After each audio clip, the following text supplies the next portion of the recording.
I have watched the first X-Men film, the one made in 2000, Bryan Singer, for the first time. I know what you're thinking. I'm a fake Marvel fan. And you'd be right, I guess. Because, guys, I didn't realize how many bops there were. I'm going through a whole series right now where I review. I'm looking at every single Marvel movie ever made. We're talking Howard the Duck. We're talking X-Men. We're talking Madam Web. And, guys, there's like 80, so it's going to take me over a year to do. So please, if you like the video, sub so you can stick along for the ride to, you know, watch me do your favorite movie or your least favorite movie. Because there's some stinkers, but there's some good ones, like the one that we got today. Is this a perfect movie? Is this a 10 out of 10? No, of course not. But you know what? It's damn well a good 7. I'd say this is a good 7. Just want to shout out my coworker, who when I said I was doing this, he was like, yeah, it's so funny. Yeah, the first act is so funny. It's so hilarious. We see Magneto as a child. He like first discovers his powers. His parents are getting ripped away from him, and he like reaches out to like go after them. And the metal like gate is peeling in toward Magneto until the guards like slap him with a rifle, which makes me think I really want to see like, did he escape or was he just like let out at the end, you know, of like World War II and all that? I'm very intrigued. But what an emotional gut punch in the first 5 seconds. Like, if you were to ask me before I watch this movie, what do I think the first scene is going to be? You know, I would have guessed like, oh, it's the senator hearing, because I know there's a lot of the political stuff, you know, or, oh, you know, maybe it's an action scene. I would not have guessed concentration camp, World War II.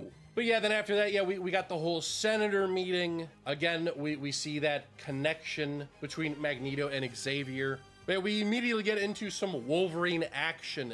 Wolverine's at a bar. He beats the shit out of a guy. And he eventually, obviously, they're like, oh, you're a mutant, bro. And, you know, he immediately proves it by, you know, sticking out the blades. And this is actually the perfect time to mention the amazing, I think it's practical. I mean, it has to be. It's the year 2000. If it was special effects, you'd know. Like, there's this part where one of his blades kind of like cuts through a little bit of his skin, almost like a needle going through the skin, and it looks, ooh, it makes me cringe, but in like a skin crawling kind of a way. Fellow X-Men, but not X-Men yet, Rogue is at the bar. She ran away from home after she had a boyfriend, and she has her first kiss, which comatizes the man for weeks. That is insane. He's having the best nut of his life. But no, that is not the case. So she just kind of happens to stumble into Wolverine, and she's like, yo, fellow mutant, I'll hang out with this guy. So they're both driving along after a little intervention or whatever. Sabretooth shows up, and yo, guys, gotta be honest, I don't really like Sabretooth. I'm sure he's great in the comics, but here, I don't know. It just kind of reminded me of a super-powered sloth from Goonies. Then we have this whole thing, Wolverine's discovering, they're both taken back, him and Rogue, taken back to the big old mansion. He's discovering all the X-Men crap. And here's one of the funniest things about the movie, like genuinely. Xavier does not do shit in this movie. Like, it is insane how useless he is. And I get it. He's a very powerful guy. You gotta nerf him. But hot damn. All he does is he locates Rogue at one point, but he has to get into this like massive chamber for it. And only then, after exhausting his entire body, is he like, she's at a train station. That's it. Like, there's one point where Professor X literally looks at Wolverine. He's like, Magneto wants you. He wants you, Wolverine. And then turns out he didn't want Wolverine. He wanted Rogue. And so Professor X is just like, oh, oops. And then later on, they're like, Professor X, what is Magneto's plan? What is his big plan? And he's like, I don't know. I have no idea. What? And like, my boy doesn't know shit. Hot damn. Like, he cannot accomplish. And then there's another point where they kidnap Rogue, and he's like, all right, I'm gonna go find her again.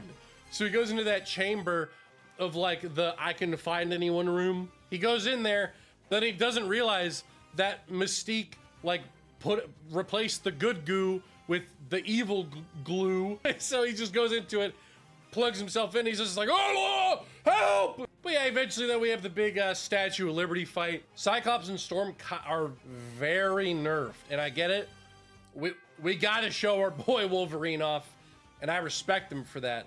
And obviously this film is what gave Wolverine a lot of hype, so we got Wolverine in more projects. But we're taking away some of that love to the other heroes. Like Magneto comes in and he just like barricades Cyclops' arm in like a piece of metal. And it's like, okay, you know, and then he takes away his sunglasses. So if he opens his eyes, Storm is right, or no, Jean Grey is right in front of him. And it's like, if he opens his eyes, then she's dead, right? But it's like, there's one point where Wolverine gets out, and then instead of like immediately freeing them, he goes for Rogue and, you know, going against Sabretooth and all that, which, hey, bet, you know, hey, I'm down for that. But they're all just kind of stuck there. It's like, are you gonna help them? Obviously, they eventually get out, but just like, for plot's sake, they have this moment where, you know, Magneto has a hold of Rogue, and, you know, there's this thing like spinning around them. They're like, Cyclops, can you shoot Magneto? And he's staring up. He's like, no, I can't. There's no way. And they're like, okay, Storm, can you do something? No, nah. Like some bullshit about like I don't know, the wind will be all messed up and shit. It'll be crazy. I can't do it. So who has to go? Our boy Wolverine. And then in the midst of the action, Cyclops takes the shot anyway, which does like that ends it. That does the deed. Then afterwards, Magneto's put in a little plastic box. It's pretty funny. But okay, so that's the whole story. What are the main strengths? What are the main negatives? The main strengths, the cast easily. Patrick Stewart, Ian McKellen, James Marsden, Hugh Jackman, Halle Berry, a god tier cast. It is insane how good this cast is. Everyone does an amazing job. Are characters underutilized? Absolutely. But that doesn't mean that their performances are any lackluster. I would say the other main positive is just the sort of the vibe overall. It's very smart with its writing, and I really appreciate that. The writers going into this film, they knew who the characters were. You could see the love for them on the screen, even if it doesn't show in the outfits. You actually go outside in these things? What would you prefer? Yellow spandex? Not in a million years. But it just makes the movie really fun. This is a very fun movie. Now, what doesn't work? Now, obviously, some things are gonna feel dated. Yeah, some of the effects, especially with Toad, I kind of forgot to mention that guy. He's not important at all. In fact, there's one part that pisses me off where Toad, his whole main gimmick is that he jumps around like a toad, and he has like a really long, sticky tongue, and he can like splat mucus on people. He solos Cyclops and Storm, solos them. It's like, again. But yeah, some of the effects around him are a little odd. There's one part where, you know, the senator, he turns into like this jelly monster, and the way his skin stretches.